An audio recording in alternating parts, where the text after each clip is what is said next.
My name is Margaret Mwarili, a religious of the Sacred Heart and representative of the Society to the United Nations. I am honored to moderate this session today, January 22nd, the International Day of Education, an event that is organized every year by the UN NGO Office for the Family of the Sacred Heart. This year, the theme of our event is envisioning an education that prepares young people for successful navigation of their changing world. Key issues including educational challenges, critical changes and empowerment needed, navigating success, meaningful participation of young people in the social contract on education, among others, will be discussed. It is an honor to have 5 speakers for today's session. Jose Marie Ayemeric Sola from Sagrado Corazon, Pamplona School in Spain. Just show your hand or show yourself for people to see you. Our second panelist is Adit Paul, a teacher from Sacred Heart Sophia Junior College, Mumbai, India. The third panelist is Maki Saito from Japan, an alumni of Sacred Heart International School and Sacred Heart University of Tokyo in Japan, living and working in the United States. The fourth is Rose Farah, an alumni of Sacred Heart School at 91st Street, New York, working in Dubai. And our fifth panelist is Maria Casares, an alumni of Sacred Heart Mexico City School and presently studying international relations in Universidad Iberoamericana in Mexico. I'm also pleased to introduce other team members that will play important roles in our discussion today. Noreen Hinan from Ireland, a network coordinator of Sacred Heart schools in Ireland, Scotland, and Malta, will give us a synthesis of our discussion today. Noreen also works with the European Core team to organize activities for the network members.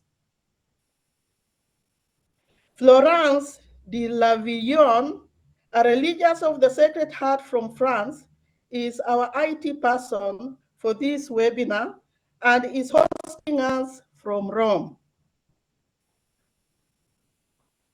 Rachel Quillian, a religious of the Sacred Heart from France, living in Rome, working with the Jesuit Refugee Service, and also on our international team for justice, peace, and integrity of creation, will lead us in a short opening prayer and moderate the question and answer session. Anna Plasquez Ubach, an international translator, is leading a team that is translating our discussion this morning. At this point, I would like to suggest that if you have any question in the course of the discussion, please write it in the question and answer section, and the panelists will attend to them. And I request the panelists, if so willing, to share their emails in the chat so that in case any participant want to follow up on your discussion can do so. And now I invite Rachel, please lead us in opening prayer. Good afternoon, good morning, everybody.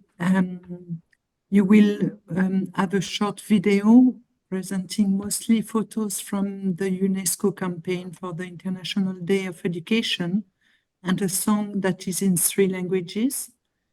But if it's more helpful for you to close your eyes and just close your eyes, because the purpose is to put us in the presence of God within us and to let outside our worries in order to open our hearts to listen our panelists.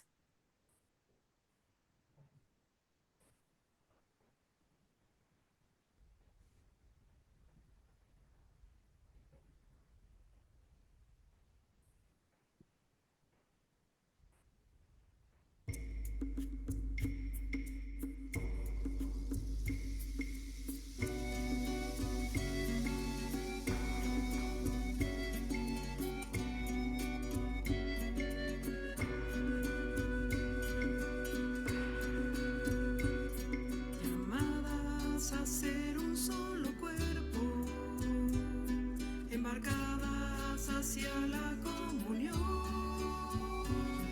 renacer de lo profundo del silencio a la escucha del latido de la vida en la creación. Appelé à vivre des vies plus humaines, simple et habité par ta voix, dans ce monde brisé béni, offrande de joie, renaissance de cœur. Many life in the mission as one body, Jesus Christ is our journey in trust and open ways, offering who we are and all the gifts we have, creating other pathways of responding all as one. El Espíritu bendice este camino, inspirando nuevas formas de construir nuestra misión, convocando a ser respuesta compartida, artesanas de esperanza, compasión y libertad.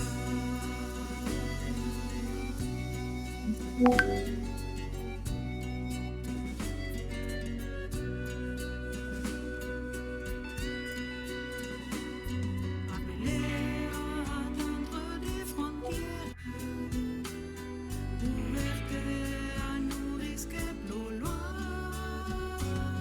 nous laisser transformer par le monde assoiffé de justice, l'amour et dignité.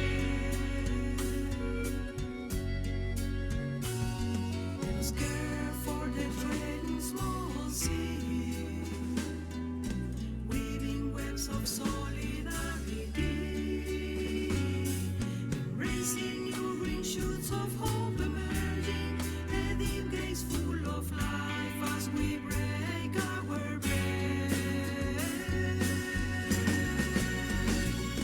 Construisons la mission avec d'autres, marchons dans les chemins de Jésus de Nazareth, offrons ce que nous sommes, ce que nous savons, recreando otros caminos de respuesta en comunión. El Espíritu bendice este camino, inspirando nuevas formas de construir nuestra misión, calling us to be a daring force of love, being artisans of freedom, sharing hope, meaning and life, de liberté y libertad.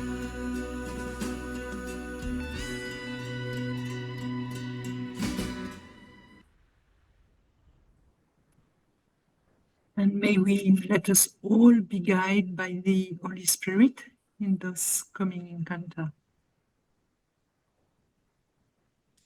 Amen.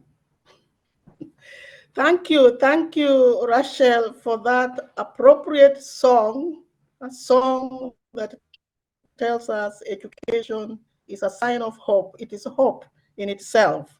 So thank you for the beautiful prayer. And now we come to the presentations. We are having 4 questions and 5 panelists.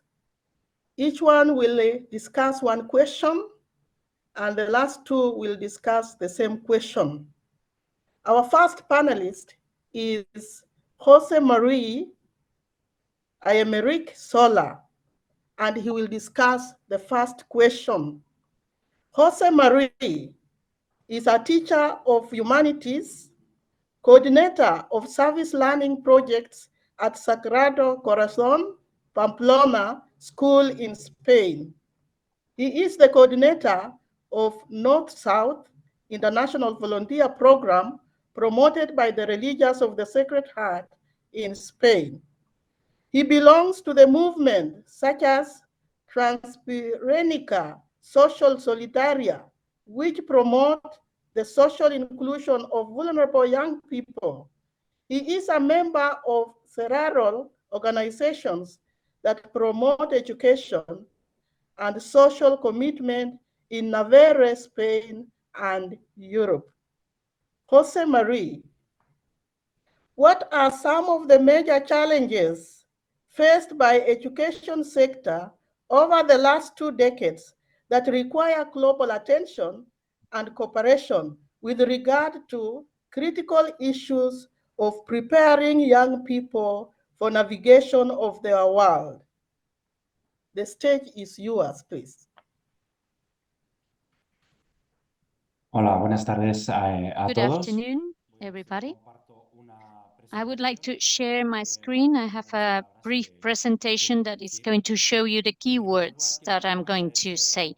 First of all, I would like to thank the opportunity to participate in this event at the kind invitation of Sister Margaret Marilli.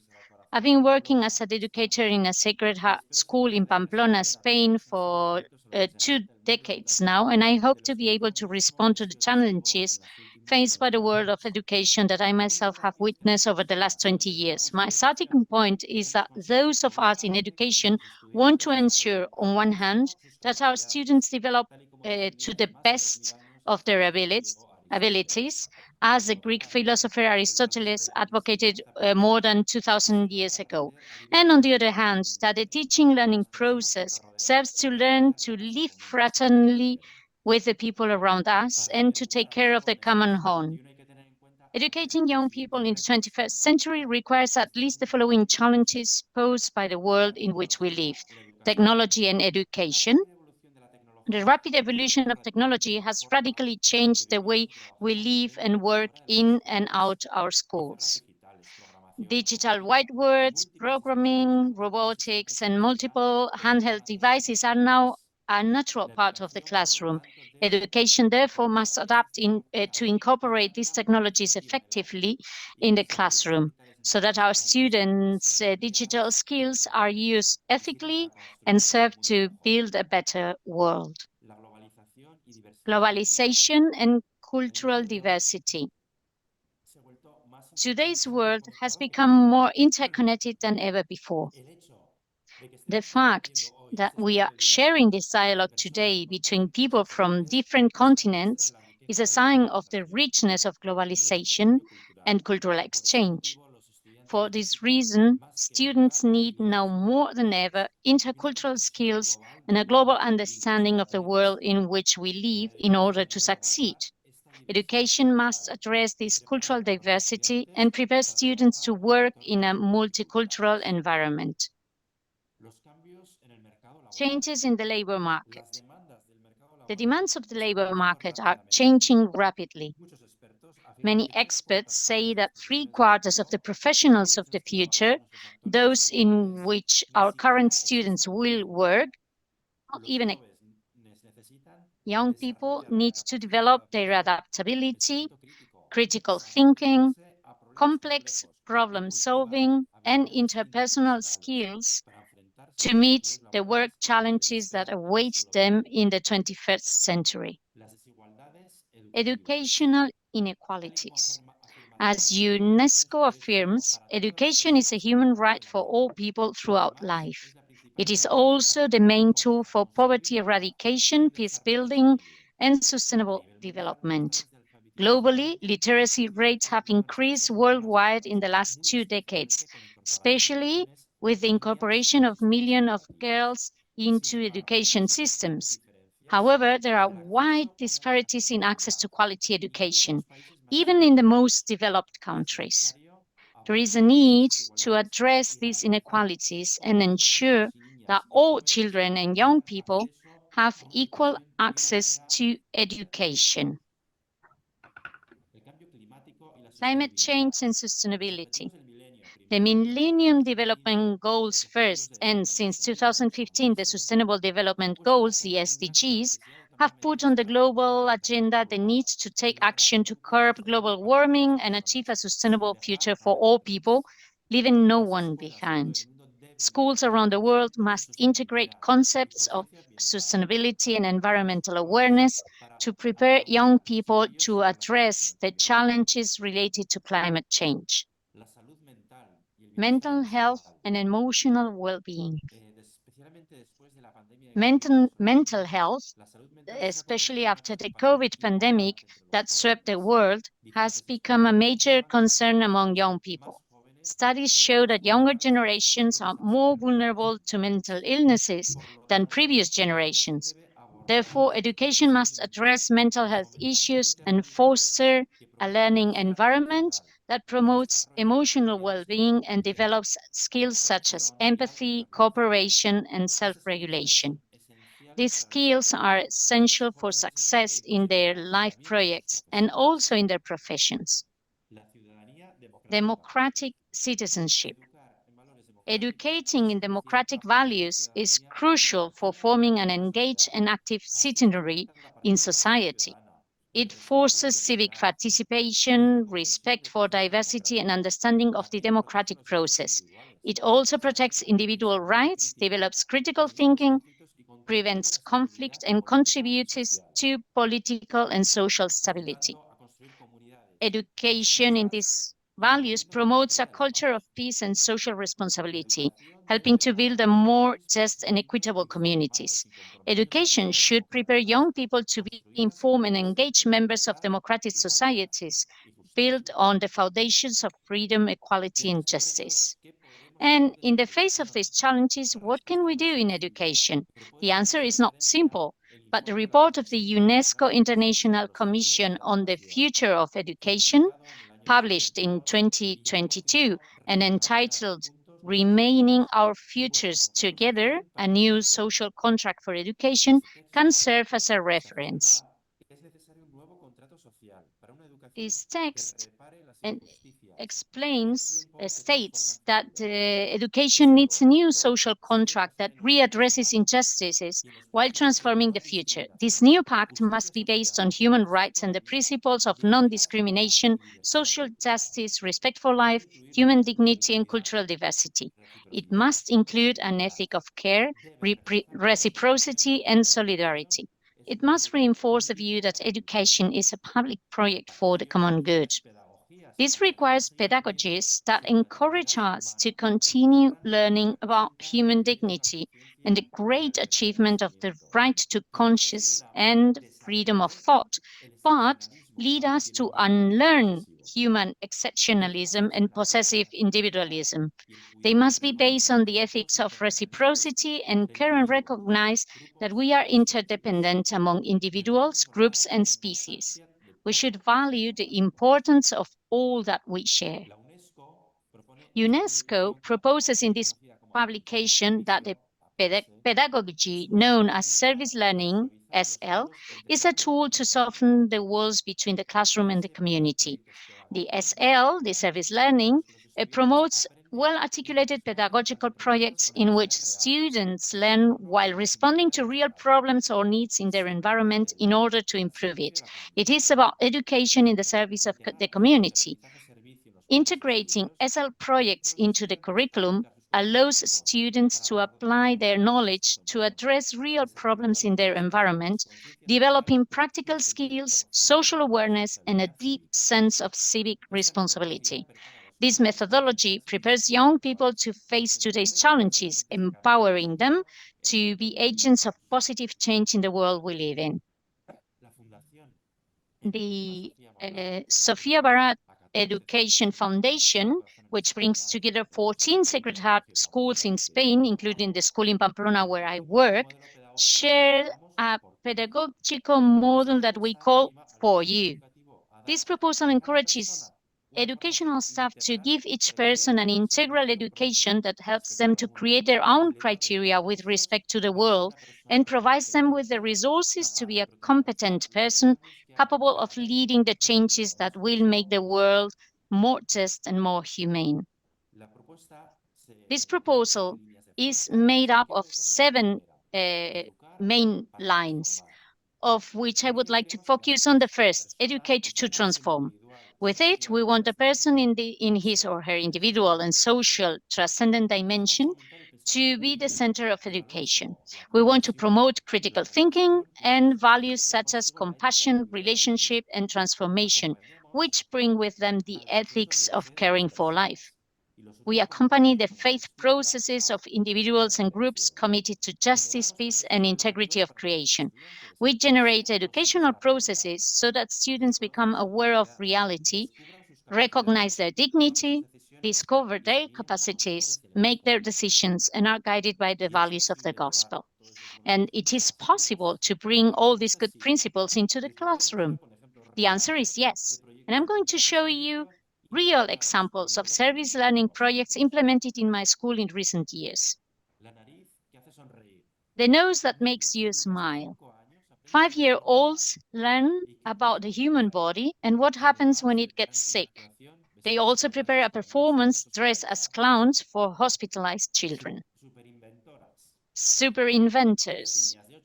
8-year-olds learn about women inventors and pioneers in different fields, such as art, politics, and science. In addition, they demand the restoration of a mural, a wall painting near the school dedicated to these women that has been vandalized. Ephemeral gardens. 14 years old design and build gardens dedicated to climate change in a deteriorated area of the city. And they do it in collaboration with other schools and the city authorities. 1,000 hours to change the world.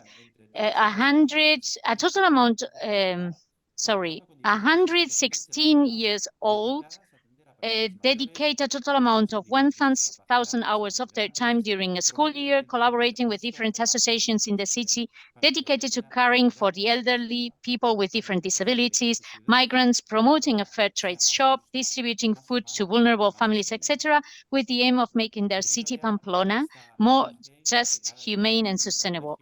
And I would like to finish with this image that I see every day at the school entrance. It says, "Let's make a fairer world because it is possible." Could there be a more exciting and more beautiful task? Thank you very much. Wow, thank you. Thank you, Jose Marie. Thank you for reminding us that as educators, we need to ensure that our students develop to the best of their abilities in order to respond to real needs and real problems. And thank you for using all these visual aids that helped us to follow the discussion even more closely. Thank you. Our second panelist, Adit Paul from India, will discuss the second question. Adit Paul is working as a teacher in English department at Sacred Heart Sophia Junior College in Mumbai, India. She completed her master's in English literature from Manipal Center for Humanities. She previously worked as a research assistant at the Sandbox Consultancy. She researched on relation between student academic achievements and stress in India education system. She has been a research fellow under the Excellence in Arts program at Sophia College for Women. She holds editorial experience, having worked in industry at the commercial level. As an educator, she aims to explore the dynamic field of literature while remaining engaged with research and writing. Adit Paul, what are the critical changes and empowerment needed in the education sector to enable learners to successfully navigate their world and make meaningful participation in the social contract on education? The floor is yours.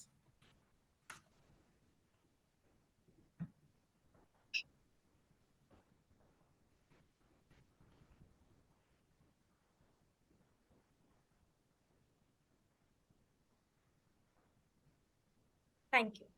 Thank you, sister, for your kind words. I also thank Jose Marie for his really knowledgeable insights into the challenges faced by the field.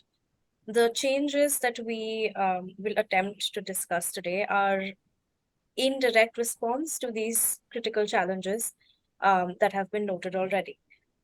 I would like to start by talking about how education needs to be seen from a bird's eye, not from a bird's eye view. So we do not only rely on curricula and educators, but we also rely on institutions. We also rely on those concerned with the governance of those institutions, such as our policymakers. So change will need to be implemented in three levels. The first is your classroom, where educators are your main actors. Then your institutions like your schools, preschools, universities, and associated. Then you have your educational system itself and your educational policymakers who will actually be able to bring about the changes that we are going to talk about. I will talk about changes in relation to the challenges. So the first area of focus would be the concern of equity and equality in education. While the UN states that primary and secondary education is a basic right awarded to all children, on the ground level, we are aware that educational opportunity is not provided to all everywhere, and equity in education is also something that is suffering. So we need to consider how it is that we are to ensure that there is equitable distribution of education to all. If we are to only look at education from the purpose of productivity, it leads us towards a singular mindset, which will allow for rapid expansion and growth, but it will not hold space for the civic and humanistic aims of schooling, which will then see our learners consequently suffer. The COVID-19 pandemic has also highlighted these concerns regarding equity and equality. Online schooling is now a reality of our times and we cannot ignore it. So consequently, we need to also talk about issues that arise with online schooling, such as connectivity, access to the internet, good internet, technical devices, digital literacy, and the formation of learning platforms which will allow our learners to better themselves as the world changes at a pace that we cannot moderate. All of this is to say that equity and equality cannot ignore the means which will allow them to achieve their goals. When we talk about quality of education, that also will talk about equity in education. By quality of education, I mean we need to refer to teaching standards, we need to refer to teaching methodology, we need to refer to materials, curriculum, and curriculum coverage. This is to simply state that more schooling will not always mean better education. The next concern or crisis that I would like to draw our attention to is the crisis of relevance, which I think is our most urgent one yet. I will refer to the UNESCO report on reimagining our futures together. I'd like to quote just one line from there. That report states that education must redress past injustices while preparing us for environmental, technological, and social changes on the horizon. We if we are to actually implement changes in this light, then we need to first have a conversation on what it would mean for environmental, technological, and social changes to be in terms of the generations that we call our future, and what kind of injustices require us to pay attention towards them. It is not, this is to basically say that we are not simply supposed to allow the generations of the future to voice their opinions, but it is also our responsibility to listen to them and not just hear them. Give them a seat at the table and see whether in a collaboration with them, we can find answers to these pressing concerns. I'll bring a much more concrete example to the table. So the 2023 report on the SDGs, it makes a note of how global climate change education has a lot of youth demand, but that demand has not been met yet.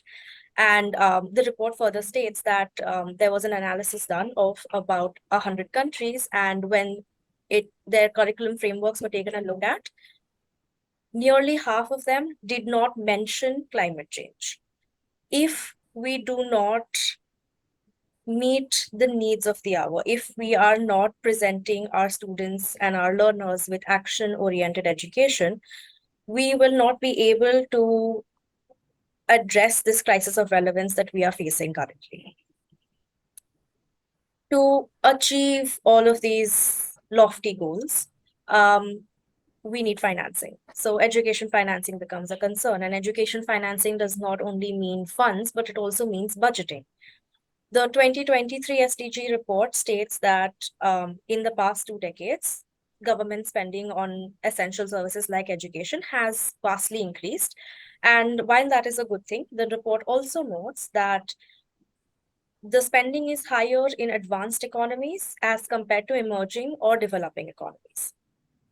In contrast, the 2022 Transforming Education Summit report notes that when low-income countries or conflict-affected countries have called for technical or financial assistance with regards to Goal 4, which is quality education, very few countries have been able to step up and express commitment in ensuring that there is flow of aid for this matter. So when you're coupling something like underinvestment with learning losses, which we have seen and continue to see, we are setting ourselves up on a path where by 2030, we will have many out of school and many yet in school, yet unable to express the skills that is expected of them at their levels. When I say education financing, I also want to say that we should draw our attention towards accessibility and infrastructure. And infrastructure here would encompass whatever constitutes a safe education. So safe education as a definition needs to then be expanded. It cannot only mean inclusive, equitable, and gender responsive education. It should also include basic amenities like electricity, water, sanitation, seating facilities, disability adapted facilities, and digital infrastructure, all of which are simple responses to the conditions of the institute in the moment of its existence. To wrap it all up, I would just say that education is a holistic learning process, and we will learn throughout our lives. And as we are learning throughout our lives, we will learn to change. And as we change, we adapt, and then we grow, and then we learn what it means to live a meaningful life. So change can never occur in isolation. The elements that I have mentioned today are the tip of the iceberg. There are a few of the very many areas in which we can place our focus and emphasis on. And this is simply the beginning of the conversation. However, it is important at this moment itself to understand that this is not meant to be done alone, and that all countries will face consequences if our learners are not adequately prepared for the challenges that are awaiting them in the fast-paced world out there. So collaboration and cooperation become the need of the hour. And I believe that we can all contribute towards this effort of overhauling education. Thank you. Thank you. Thank you, Adit Paul, and more so for stressing that the education we offer needs to prepare young people for any changes they will encounter in their lives. Thank you so much for sharing your knowledge. We now come to our third panelist. Third panelist is Maki Saito. Maki Saito is from Japan and lives in the United States. She is a social business consultant. She is an investor. She is real estate agent, best-selling author, lecturer at the business school. She is a mother of one daughter and a change maker. She attributes the foundations for these endeavors to her education at the Sacred Heart schools in Japan and the United States, as well as her travels to different parts of the world. Maki, what would meaningful participation of young people in the social contract on education look like? The floor is yours. Thank you, Margaret. Let me share a small slide that I created for today.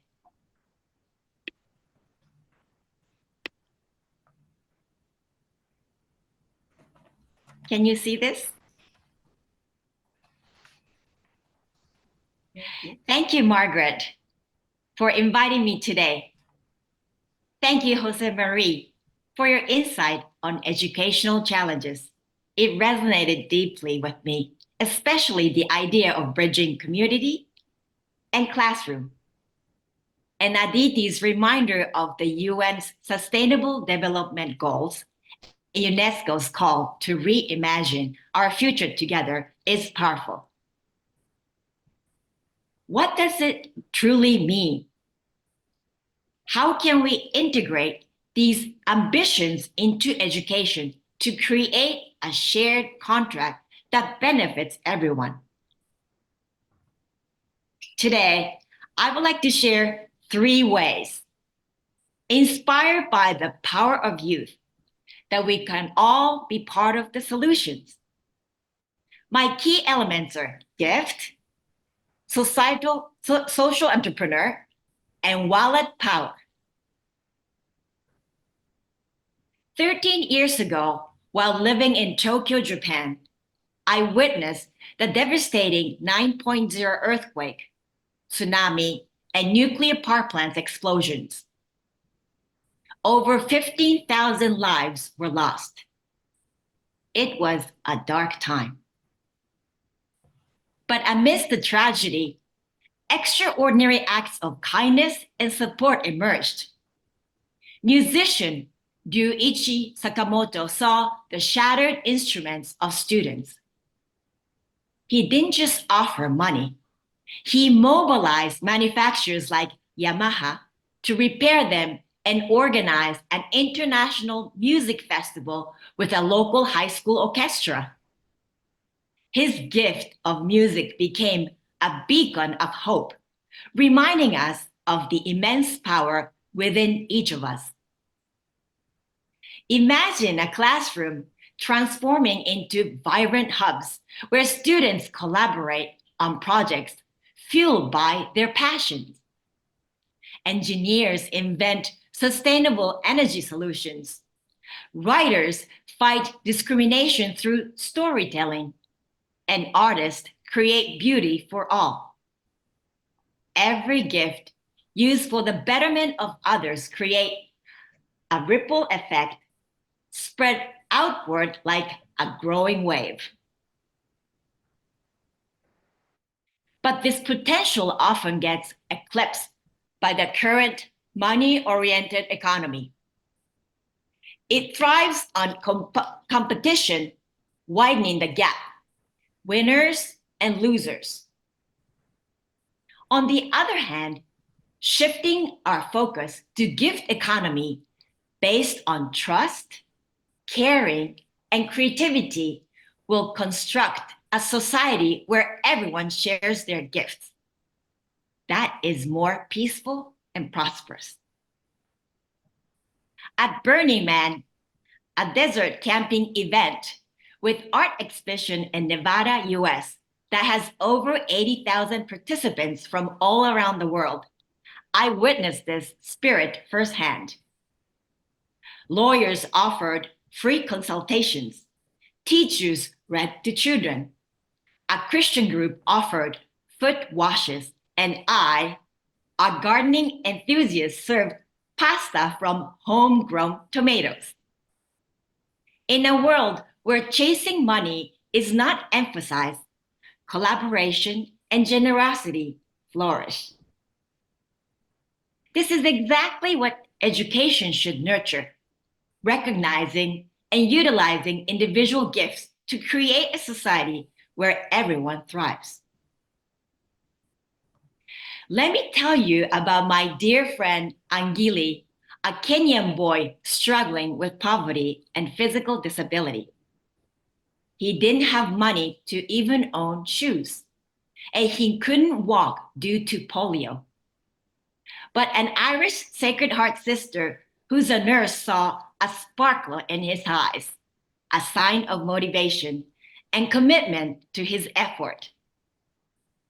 She ended up facilitating his rehabilitation and supported his dream of becoming a shoemaker. After attending vocational school, Angili, 10 years later, became a successful cobbler. I cried upon receiving his letter with the news. I was so proud of him. Angili is not just an entrepreneur. He's a social entrepreneur. His business woven with inclusivity and community. His story embodies the spirit of new social contract. We need an educational system that nurtures social entrepreneurs and students who see problems as opportunities and solutions as business for societal changes. Imagine a universities not just churning our graduates, but empowering young change makers who tackle climate change, bridge societal divides, and build sustainable communities. These are the waves that will truly reshape our future. The Sacred Heart schools, spanning 40 different countries and 200 schools across 5 continents, were founded by one sister, Sister Margaret Sophie, 200 years ago during the French Revolution. Her visionary goal was to create schools that nurture peacemakers. What does it mean to you? For me, a quote from my Japanese elementary school principal, "Small I, big you," has always stuck. It emphasized active listening and service to others. We participated this through volunteering. But witnessing the sisters in Kenya truly struck me. These sisters, who were doctors and nurses, drove for hours tending to villagers without expecting anything in return. True givers.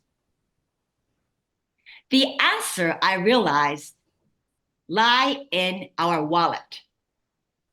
Our money is a powerful tool expressing our beliefs and values, as it is like a ballot. Every purchase is a vote. We can choose companies that align with our ethics, like supporting fair trade products or avoiding those exploiting workers.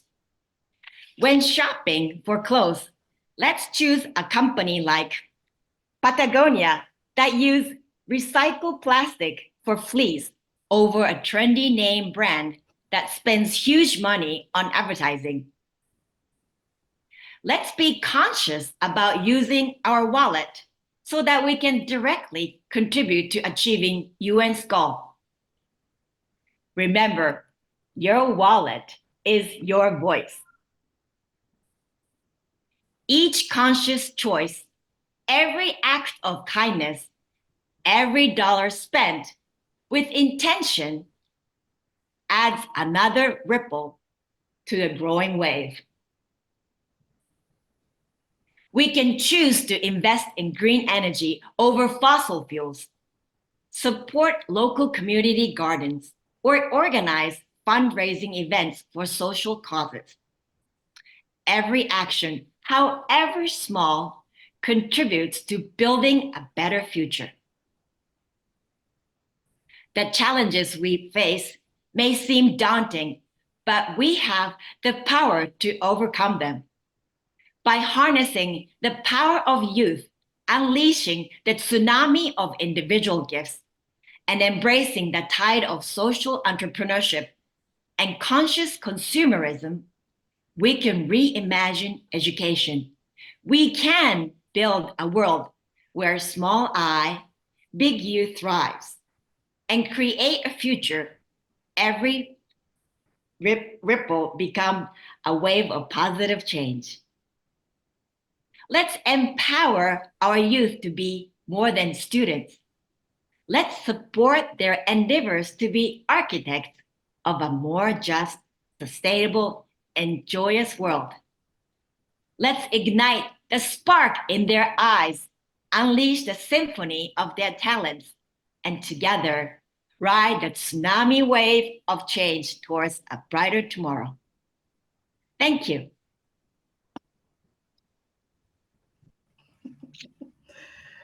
Thank you, Maki, for drawing your life experience. All this has really made it very powerful.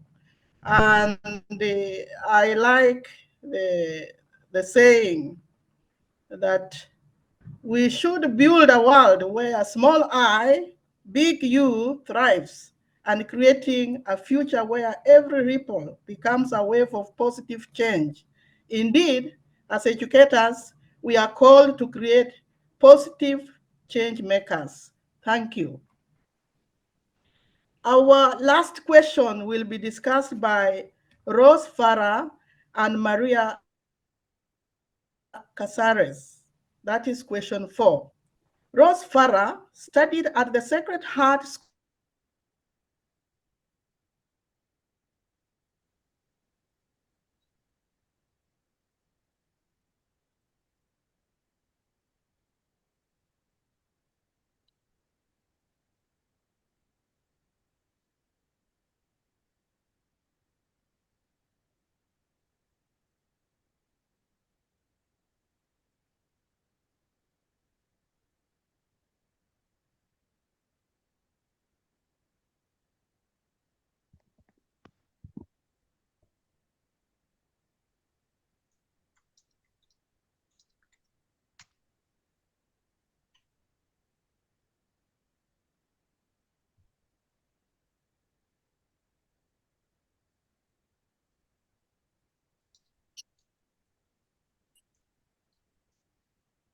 Stu, I think your connection is low.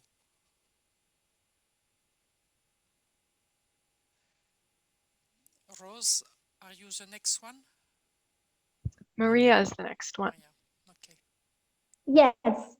My name is Maria. I'm an alumni of the Sacred Heart. Just.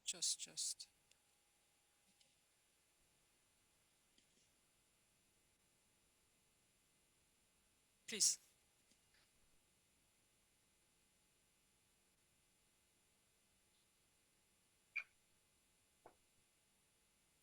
Perfect. Thank you.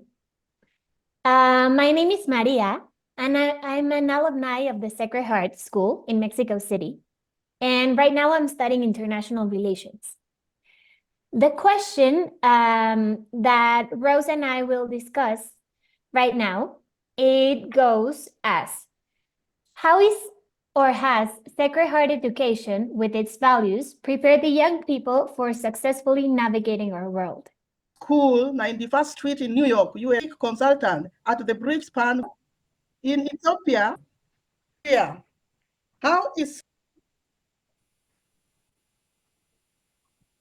Should I continue? Well, I'll continue. So I'm a university student, and I've come to appreciate the multifaceted role that the Sacred Heart education plays in preparing us young people for successfully navigating the world. In the education experience, as Aditi said, it goes beyond textbooks and exams. It encompasses a holistic approach that equips students with a diverse set of skills and perspectives that are essential to thrive the complexities of today's world. I will just share with you about 8 or 9 examples that I have learned through my Sacred Heart education that I am using in my university stage. First of all is critical thinking and analysis. Through the Sacred Heart education, it encourages us to cultivate a critical thinking and analytical skills that challenge us and to question our assumptions and evaluate what we believe. The second one is research and information literacy. As we live in a world full of information, knowing how to vast a sea of information is very important for making informed decisions in this world. The third one is adaptability and resilience. University life is a dynamic environment mirroring the uncertainties of the world. And knowing how to adapt and be resilient with those changes is essential.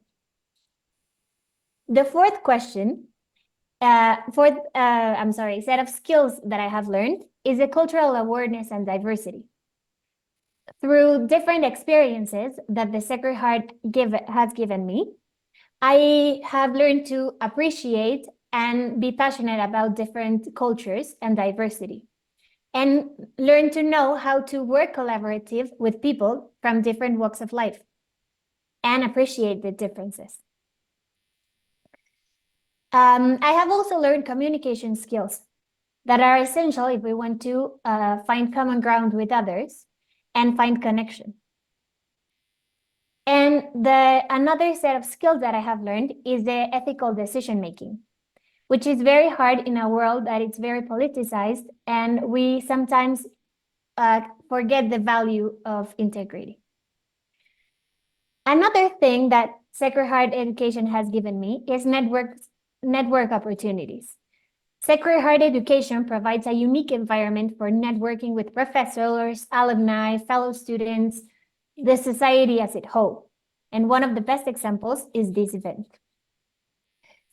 The global citizenship that I have learned and the importance of this in my Sacred Heart education has been one of the most important things for me. Through international programs, exchange opportunities, and global focus coursework, Sacred Heart education encourages a sense of global citizenship, not only as a belonging, but also a responsibility, understanding that we are not the center of the world, and that if we want to make a change, we cannot think as our nation-based point of view. We have to think as a global change. And the final thing I will speak about today is the spirituality that leads to action. It's not only a sense of spirituality that helps as a person, that guides decisions or makes it easier to thrive in an uncertain, in a world full of uncertainty, but it also helps us, this spirituality, to take action. And as Maki said, to find a way to give, and also Josemari said this about it, education that captures to action. And I think that's one of the most important things that the Sacred Heart has given me. I will now give the space to Rose. She will speak from her young professional point of view. Thank you so much, Maria. That certainly resonated based on my experience at Sacred Heart. It's really an honor to be here today and to see all of you. By way of introduction, my name is Rose Farah. I studied at Sacred Heart 91st Street in New York City for 14 years. And my life and my goals have been certainly shaped by the values of a Sacred Heart education. And so that's what I'd like to share with you today. I think while Maria did an excellent job kind of highlighting some of the skills that we've gained from Sacred Heart, would love to focus on kind of how the Sacred Heart values have shaped my own goals. And I think one thing I love about Sacred Heart is that we do have a shared set of goals. And as I reflect on them, it's goal 3 that perhaps has had the biggest influence on my life. Goal 3 states that schools of a Sacred Heart commit themselves to educate to a social awareness that impels action. It's a goal that manifested itself every day at Sacred Heart 91st Street. Whether we were hosting a fundraiser for our sister school in Uganda or delivering meals to older members of our community. Our Director of Community Outreach, Michael Chung, who's on this call, maybe he can give a quick wave, played a particularly important role in ensuring that this value, this goal 3, was not just, on a plaque on our wall, but something that we practiced every day. I was particularly grateful in upper school when my community mobilized on multiple occasions to fundraise for Jasur, which is an NGO focused on education and entrepreneurship for Syrian youth. Together, we mobilized our community to raise thousands of dollars, which was a clear example of Goal 3 coming to life, finding opportunities to use our education and our resources to contribute to the betterment of our community and the world around us. And once I left Sacred Heart, that value stuck with me. And I continued to find opportunities to find, ways that I could contribute, find careers that not only aligned with my skills and my interests, but careers that could allow me to have a sustained positive impact, which is a goal that was inspired by my Sacred Heart education. So I took courses in international law, in public policy, and economics. I pursued internships in journalism and impact investing, all with the goal of using my education and the privilege that I had to attend Sacred Heart to contribute to the betterment of the world around me. And that's not only my experience, but it's also an observation I've seen from my peers who graduated with me. Students who have gone on to work in city government in New York, others who have gone on to work advising companies on becoming more environmentally and socially friendly. I see it, manifesting itself every day, even as young professionals. In my own experience, when I graduated university, joined a social impact consulting firm called Bridgespan, where I had the opportunity to advise nonprofits, impact investors, and foundations. And I was grateful to be in a community there of people who shared that Sacred Heart value of, mobilizing to action. And it also manifests in my current role, which is focused on bringing investment to countries around the world that are underserved, focusing on countries in the Middle East. So to wrap up, I'd say that, building on what Maria shared, Sacred Heart has not only instilled in us wonderful skills, but it's instilled in us values and goals that guide our everyday actions and our decisions about the types of careers that we choose to pursue. So I'd say, to all the educators in the room to kind of remember that, every service day, every reflection on our goals really does translate when students graduate. And I'm incredibly grateful and privileged to have attended Sacred Heart and to have been shaped by those values. So with that, I will pass it back perhaps to Sister Margaret.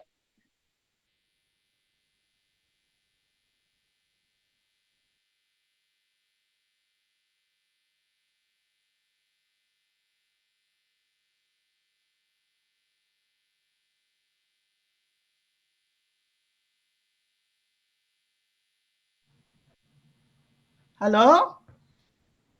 Sorry, I've been muted, but I want to thank Ross and also Maria for sharing their really life experiences in Sacred Heart schools. And indeed, you have been prepared for global citizenship. So we thank you for being ambassadors of the Sacred Heart. And for now, because of time, we are not going to have plenary session, but we shall have question and answer session. And we shall have 5 minutes for that. Then we'll have the synthesis. So Rachel, please guide us through the question and answer session. Well, for the moment, there is no questions on the chat, but just feel free to raise your hands and ask your question to one of the panelists or all of them.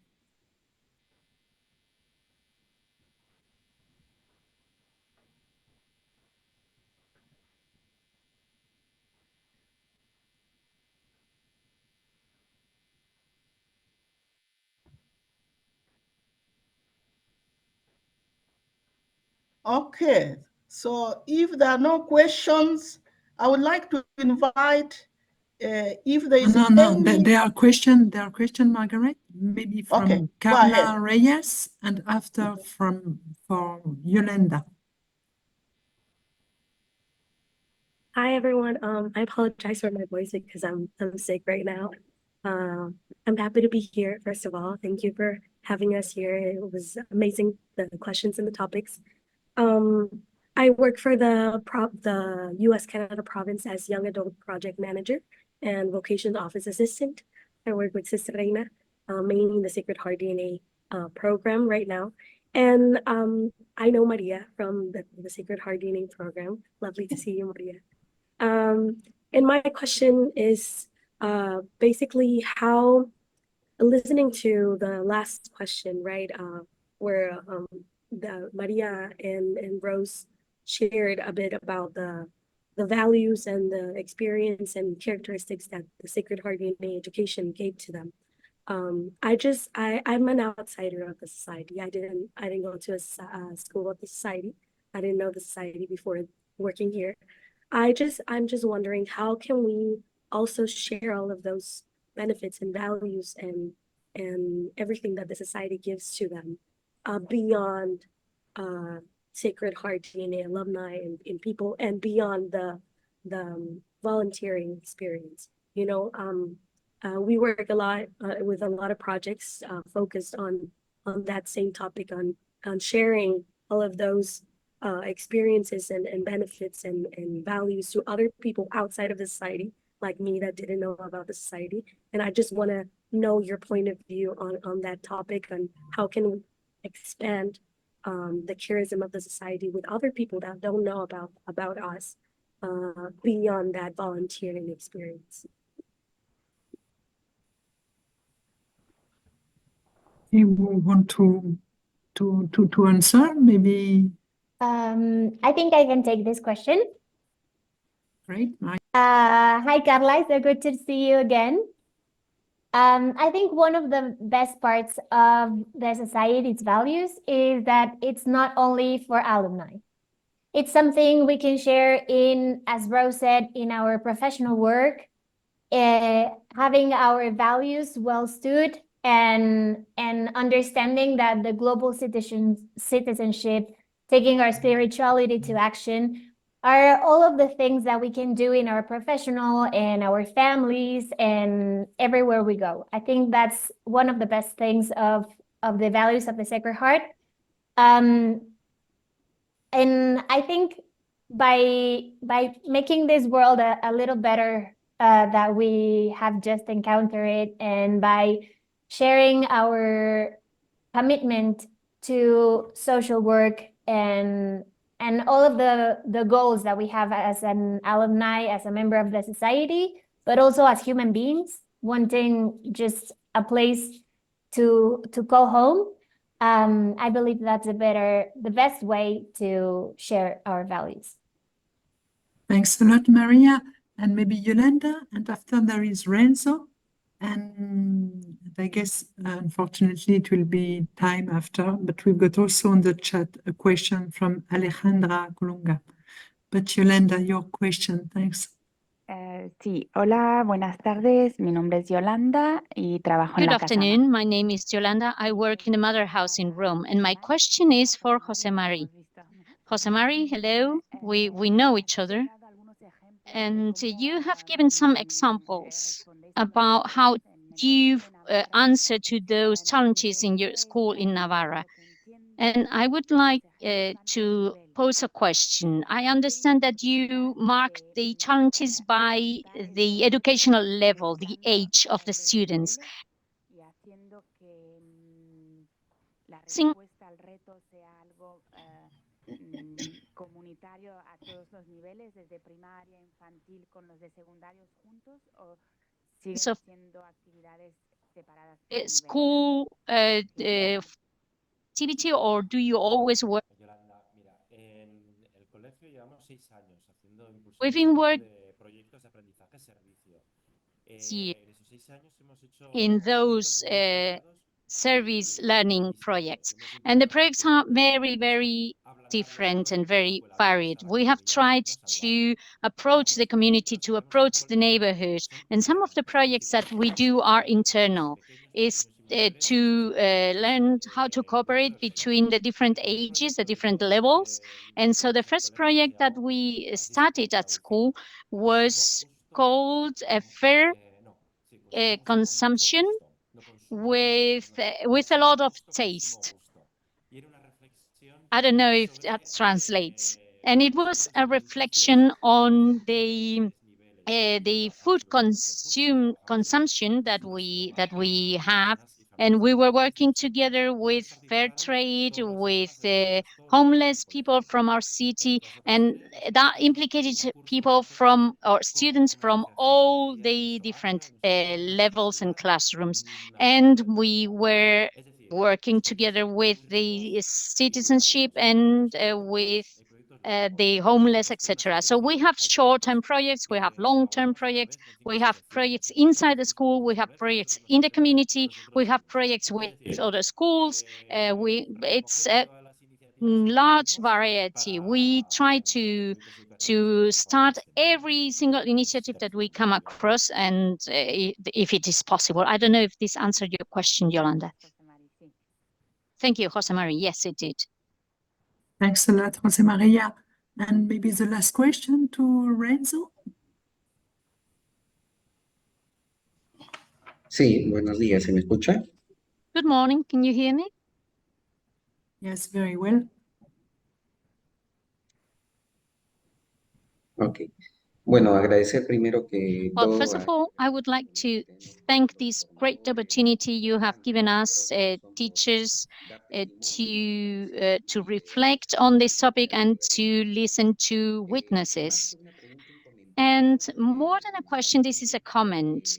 I valued very much all the participants, all the panelists, but I loved especially Aditi's one, because I love the idea of working with the new generations of to learn about the injustices of the past.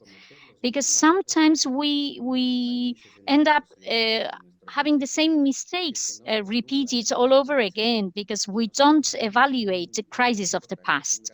And we have a great strength, which is we are educating now the leaders of the future. And if we don't teach them how to recognize the errors of the past, they are going to repeat them. And I also liked very much how, if we educate in this way, we can create new leaders like the 2 young alumni that we had the opportunity to listen to. We have the opportunity to create generations that are going to transform their environment now and in the future. Thank you very much. Thanks a lot, Renzo, for your comment.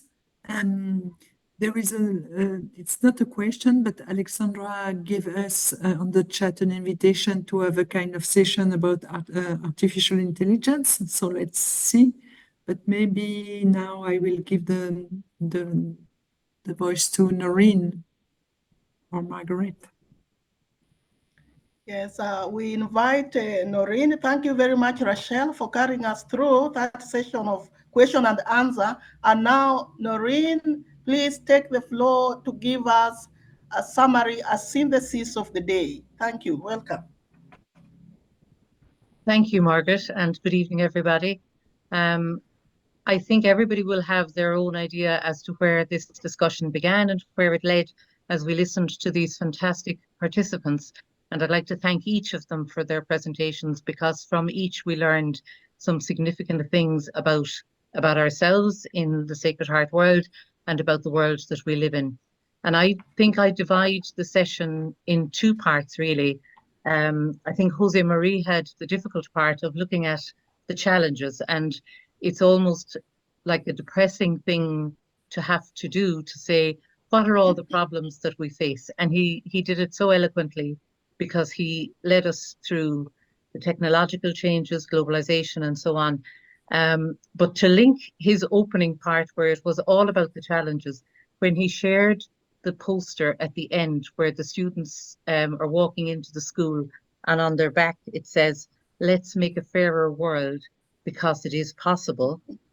And to link that to what Rose said at the very end about taking her Sacred Heart education and not having it be just a plaque on the wall, that the goal isn't just something that's written up on the wall, but that she took it and lived that life. And that would seem to me to be the ultimate success of what we'd hope to do as educators. And all through our working lives with Sacred Heart schools and in Sacred Heart communities, we see opportunities to make a difference, and taking the challenges that we began the conversation with. And then when we had Aditi, and she talked about the, if you like, how to cope with those challenges on a bigger level. So it wasn't just within the schoolroom or in the school institution that we work, but societally and globally, how can we make the people who make the decisions listen to the voice? Who are the people who should be making the decisions? Giving a seat at the table to the people who have been ignored, who face all of the challenges and more that we can't even imagine. And her presentation, I think correctly, is described as being one where she's upping the challenge, demanding of us that we don't just keep doing the same old things the same old way, but that we look for new ways and make sure that our engagement is relevant. Because she did say education isn't just an economic value, it's a human value. So I think Jose Marie looked at the challenges, and then we had a reply in sorts where Aditi looked at what those bigger answers could be. And that was like the first part of our afternoon's work. And then in the second part, I suppose we got to the bit that brought us the joy, if you like, in that the answers are there in how people live their lives and how they bring that learning to make a difference. So Mackie had all these delightful things like the shoemakers and the shoe repairers, the instrument repairers, the social entrepreneurs, that idea of small I and big U.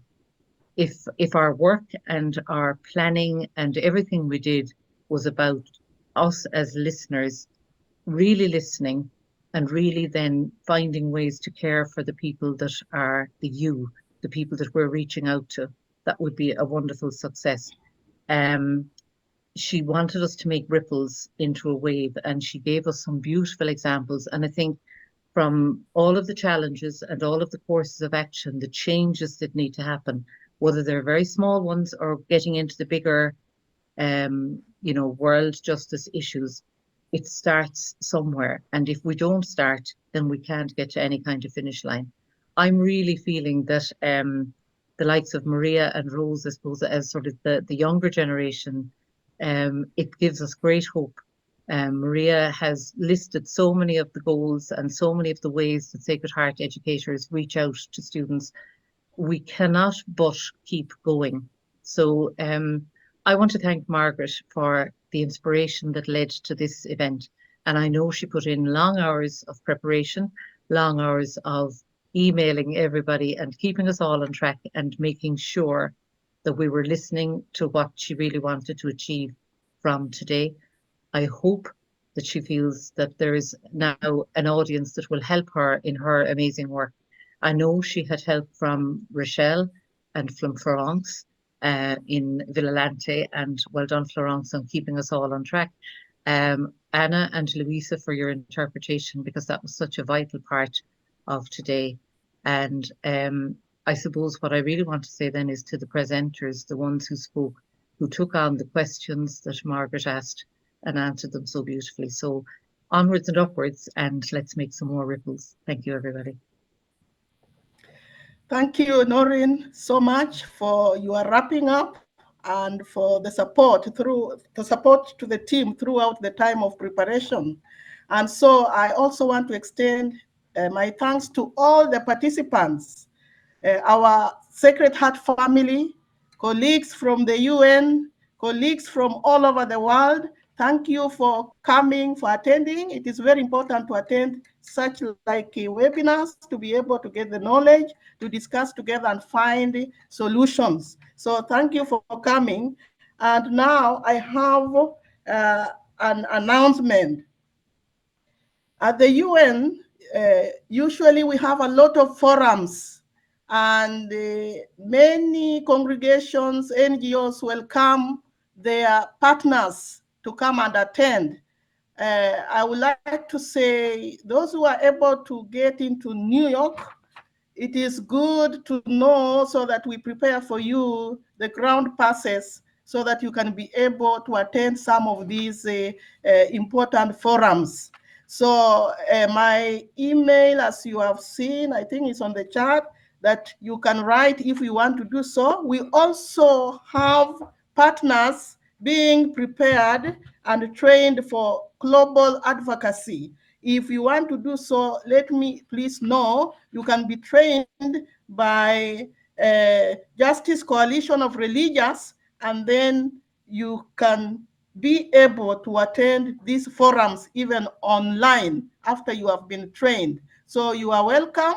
Those who have schools and they want to bring students to learn more about UN, I think 91st Street has done it, Greenwich has done it, Japan has been doing it. You are free to organize and let us know how we can connect you so that you can learn more about global citizenship, global justice, advocacy, and so on. Thank you, everybody, for coming, and thank you for attending, and all who participated, and those who gave the talks. I'm so grateful. So thank you, and see you next year at such a time again for this kind of event, International Day of Education. Thank you, and bye.